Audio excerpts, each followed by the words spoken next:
Korea Selatan, Singapura, dan Vietnam adalah beberapa negara yang bertindak lebih awal dan efektif dalam mengendalikan wabah virus corona dengan menutup bisnis, melakukan tes secara luas, dan pelacakan orang yang terpapar virus.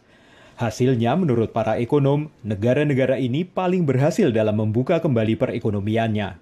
If that's in place, that as you reopen the economy, you actually can foster confidence, because among the unknowns here are the way that consumers are going to respond to a gradual reopening.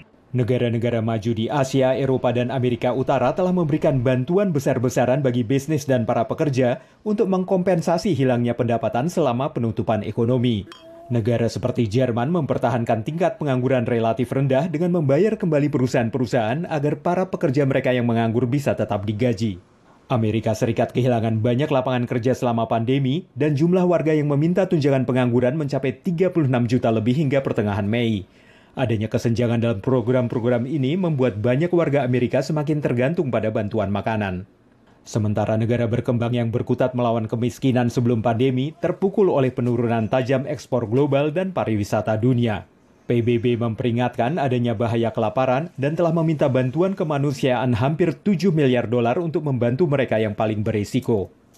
Humanitarian aid is not just a moral imperative. It is a practical necessity to combat the virus. If COVID-19 wreaks havoc in the poorest places, we are all at risk. Meski ada peningkatan kebutuhan bantuan ekonomi, pendukung fiskal konservatif menolak meningkatkan utang pemerintah Amerika yang telah melonjak triliunan dolar sejak pandemi dimulai.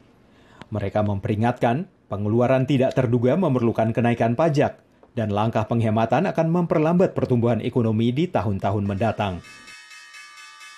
If we see that people are not going back to work, then there's going to be need for further assistance.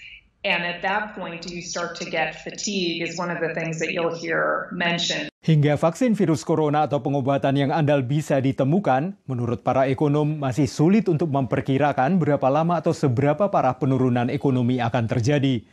Para pakar juga memperingatkan, pembukaan kembali sektor usaha secara terlalu dini malah dapat memperpanjang krisis ini. Dari Arlington, Virginia, saya Helmi Yohanes dan tim VOA.